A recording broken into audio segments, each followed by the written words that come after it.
চাওক প্ৰথম কথা মই ভাবোঁ যে অসমৰ জাতীয় ৰাজনীতিৰ যিটো এই ইতিহাসত লুৰিণজ্যোতি গগৈৰ নাম খুব বেয়া আখৰেৰে লিখা থাকিব। এইজন ব্যক্তিয়ে আছুৰ দৰে এটা আমি সন্মান কৰোঁ আছুৰ দৰে এটা জাতীয় সংগঠনৰ তেখেত সাধাৰণ সম্পাদক আছিল। অসমৰ ৰাইজে তেখেতৰ ওপৰত আশা কৰিছিল, কিন্তু লুৰিণজ্যোতি গগৈয়ে এটা সত্তাক তেখেতে প্ৰতিনিধিত্ব কৰি আহিছিল আৰু যিটো খুব নিৰ্লজ্জভাৱে আত্মসমৰ্পণ কৰিলে। লুৰিণজ্যোতি গগৈ আচলতে যিদিনাখনে ভৱানীপুৰৰ বাই ইলেকশ্যনত গৈ পেলাই কংগ্ৰেছৰ সমৰ্থনত তেখেতে ভাষণ দিলে, সেইদিনাখনৰ পৰাই লুৰিণজ্যোতি গগৈৰ সকলো ধৰণৰ ক্ৰেডিবিলিটি চেছ হৈ গ'ল।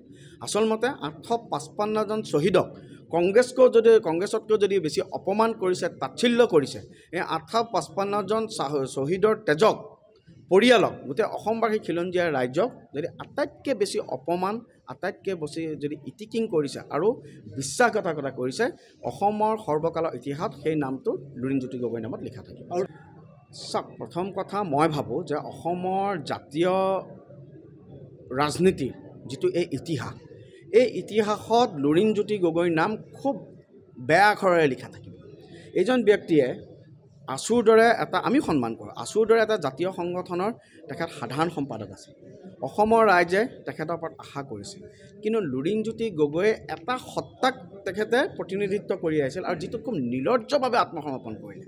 লুৰিণজ্যোতি গগৈ আচলতে যিদিনাখনে ভৱানীপুৰৰ বাই ইলেকশ্যনত গৈ পেলাই কংগ্ৰেছৰ সমৰ্থনত তেখেতে ভাষণ দিলে, সেইদিনাখনৰ পৰাই লুৰিণজ্যোতি গগৈৰ সকলো ধৰণৰ ক্ৰেডিবিলিটি চেছ হৈ গ'ল। আচলতে 855জন শ্বহীদক কংগ্ৰেছতকৈ যদি বেছি অপমান কৰিছে, তাচ্ছিল্য কৰিছে, এই 855জন শ্বহীদৰ তেজক পৰিয়ালক গোটেই অসমবাসী খিলঞ্জীয়া ৰাইজক যদি আটাইতকৈ বেছি অপমান, আটাইতকৈ বেছি যদি ইটিকিং কৰিছে আৰু বিশ্বাসঘাতকতা কৰিছে, অসমৰ সৰ্বকালৰ ইতিহাসত সেই নামটো লুৰিণজ্যোতি গগৈৰ নামত লিখা থাকে। আৰু চাওক প্ৰথম কথা মই ভাবোঁ যে অসমৰ জাতীয় ৰাজনীতিৰ যিটো এই ইতিহাসত লুৰিণজ্যোতি গগৈৰ নাম খুব বেয়া আখৰেৰে লিখা থাকিব। এইজন ব্যক্তিয়ে আছুৰ দৰে এটা আমি সন্মান কৰোঁ আছুৰ দৰে এটা জাতীয় সংগঠনৰ তেখেত সাধাৰণ সম্পাদক আছিল। অসমৰ ৰাইজে তেখেতৰ ওপৰত আশা কৰিছিল, কিন্তু লুৰিণজ্যোতি গগৈয়ে এটা সত্তাক তেখেতে প্ৰতিনিধিত্ব কৰি আহিছিল আৰু যিটো খুব নিৰ্লজ্জভাৱে আত্মসমৰ্পণ কৰিলে।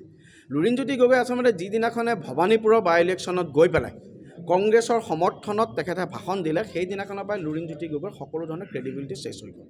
আচলতে 855জন শ্বহীদক কংগ্ৰেছতকৈ যদি বেছি অপমান কৰিছে, তাচ্ছিল্য কৰিছে, এই 855জন শ্বহীদৰ তেজক পৰিয়ালক গোটেই অসমবাসী খিলঞ্জীয়া ৰাইজক যদি আটাইতকৈ বেছি অপমান, আটাইতকৈ বেছি যদি ইটিকিং কৰিছে আৰু বিশ্বাসঘাতকতা কৰিছে, অসমৰ সৰ্বকালৰ ইতিহাসত সেই নামটো লুৰিণজ্যোতি গগৈৰ নামত লিখা থাকে। যিকোনো খবৰৰ বাবে যোগাযোগ কৰক 7099017330 লগতে 7099017110 নম্বৰত।